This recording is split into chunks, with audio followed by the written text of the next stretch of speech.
बिस्मिल्लाहिर्रहमानिर्रहीम। Welcome to my channel Haniya health and beauty tips. अस्सलाम वालेकुम प्यारे प्यारे दोस्तों, आप सबको अपने चैनल में खुशामदीद कहती हूँ।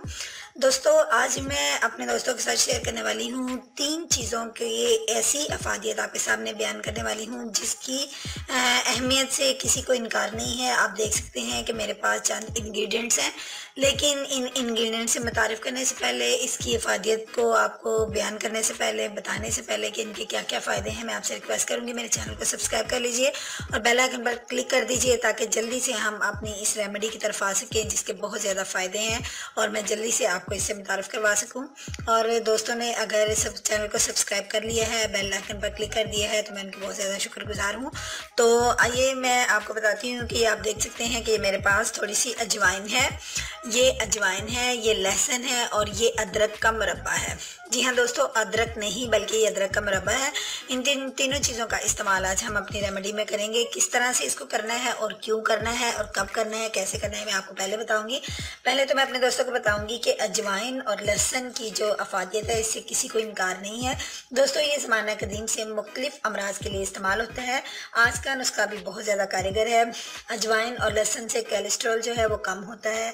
अजवाइन नज़ला ज़ुकाम और जिस्म की जो आपकी फालतू चर्बी है इसको भी कम करती है। दर्द और सोजिश में भी फ़ायदा देती है। अदरक भी आपकी जो चर्बी है उसको ख़त्म करता है, बल्कि आपके जिस्म में अगर रेशे की मिकदार बहुत ज़्यादा है उसको ख़त्म करने में बड़ा अहम किरदार अदा करता है। खुश्क लहसुन और अजवाइन जो है इसको अगर आप पीस के महफूज भी कर लेते हैं तो दोस्तों इसका आपको बहुत ज़्यादा फ़ायदा है। और अदरक जो है इसका मुरब्बा इस्तेमाल करें या आप खाली अदरक को भी सुबह निहार मुँह 1 इंच अदरक को काट के अगर आप थोड़ी सी मिकदार में खा लेते हैं तो याद रखिए कि आप हमेशा तंदुरुस्त तवाना रहेंगे, आपके जिस्म की चर्बी भी नहीं बढ़ेगी और आपका हाजमा भी दुरुस्त रहेगा। तो मैं आपको बताती हूँ कि आपने इसकी कितनी क्वांटिटी लेनी है और इसको कब इस्तेमाल करना है। फ्रेंड्स, मैं आपको बता दूँ कि आपने एक बाउल के अंदर तो अजवाइन को आप पीस कर भी इस्तेमाल कर सकते हैं या आप ऐसे भी इस्तेमाल कर सकते हैं, जैसे आप करना चाहें। इतनी सी मिकदार में आप अजवाइन ले लीजिए और एक जो जवा है जो लहसुन की, इसको भी आप पीस लीजिए छोटी सी।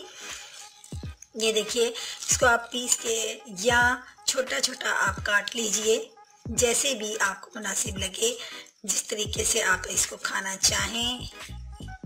यानी एक आपने लाजमी इसके अंदर काट लेनी है, बारीक पार्ट्स में इसको काट लीजिए और अपनी अजवाइन के अंदर इसको मिक्स कर लीजिए। इसी तरीके से आप सारी काट लेंगे और इसको अजवाइन के अंदर मिक्स कर लेंगे।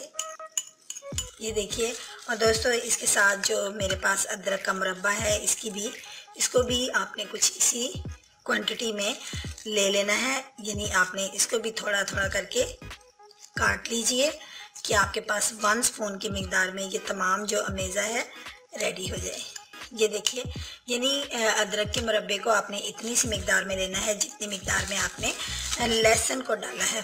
ये देखिए फ्रेंड्स, इतनी सी मिकदार इन तीनों चीज़ों की आपके पास इकट्ठी हो चुकी है। अब आपने इसको खाना कुछ इस तरीके से है कि निहार मुँह अगर आप लेना चाहते हैं तो इसको आप नीम गर्म पानी के साथ अगर आप ले लेते हैं रोज़ाना सुबह निहार में इसका इस्तेमाल।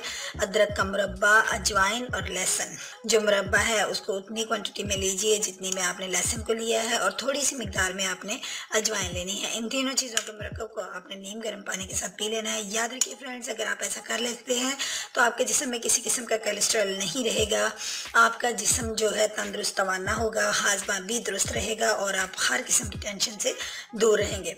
तो उम्मीद करती हूँ मेरे दोस्तों को आज की वीडियो जो है अच्छी लगी होगी। अगर वीडियो अच्छी लगी है तो लाइक के बटन पर क्लिक कर दीजिए और साथ ही साथ Hania health and beauty tips channel को अप्रिशिएट करना मत भूलिए, क्योंकि हम इतनी मेहनत से, इतने प्यार से, इतने मोहब्बत से आपके लिए वीडियो तैयार करते हैं तो हमारा अप्रिशिएट तो बनता ही है। तो दोस्तों, कल मिलूंगी एक नई वीडियो के साथ। अपना बहुत सा ख्याल रखिएगा, लाइक शेयर ज़रूर कीजिएगा। अल्लाह हाफिज़।